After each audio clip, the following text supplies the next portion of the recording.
Hartlike goeiemôre, dit is maandagoggend, is die 10de Maart 2025, wat 'n wonderlike dag het die Here geskep vir my en vir jou, halleluja. My naam is Dani Gerber en vandag gaan ons weer 'n bietjie uit God se woord wandel en ek wil 'n bietjie vir jou vra, dien jy nog die Here? Wat 'n vraag is dit, nee, ons almal dien mos die Here, want ons gaan elke Sondag kerk toe, ons het as daar Bybelstudie is, dan woon ons dit by, of as daar 'n selmeeting is, dan is ons daar. So, ek wil sê, ja man, ek dien nog die Here, ek bedien ander mense, ons gaan sien mense, ons bid vir mense, so, ons loop die tweede mou, so ja, ek dien nog die Here. Weet jy, maar daar's 'n verskil, nee. Jy is so besig met die dinge van die Here, dat jy nie tyd het vir die Here van die dinge nie.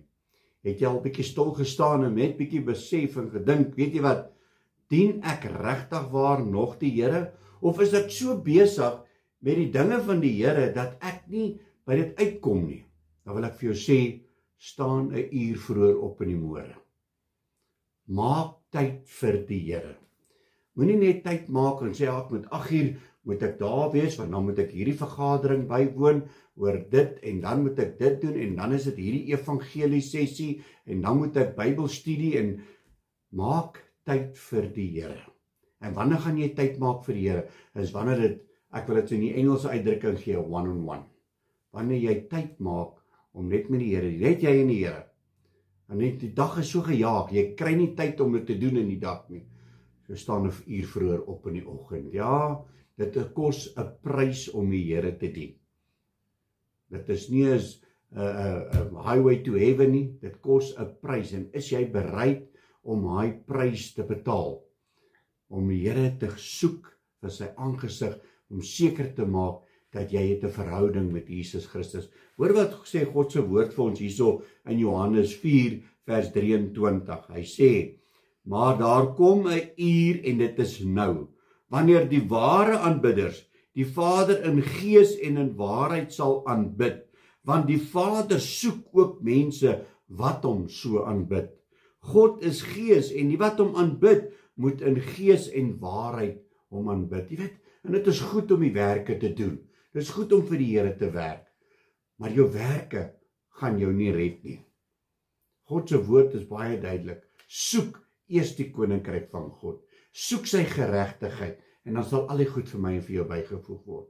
Maak tyd, koop die tyd uit om tyd met God te spandeer. Die God van die dinge. En dan kan jy die dinge van die Here doen. Maar dit is belangrik om eers by God uit te kom. Amen. So, dink dit jy sit so 'n bietjie terug en dan vra jy jouself weer die vraag, dien ek nog die Here? So net ek kan daai vraag beantwoord en net jy kan daai vraag beantwoord. Kom ons vra die Here om ons te lei.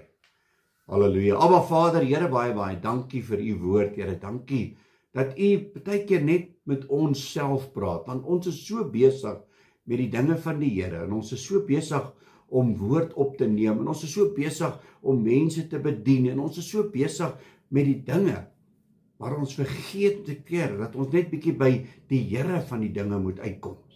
Here, kom, staan by ons stil vandag, en leer ons, Here, om bietjie tyd met u te kan spandeer, sodat ons gevul kan wees, sodat ons geherlaai kan word, om mense te gaan help, sodat hulle die dinge van u kan leer en kan aanleer en kan toepas in hulle lewens ook.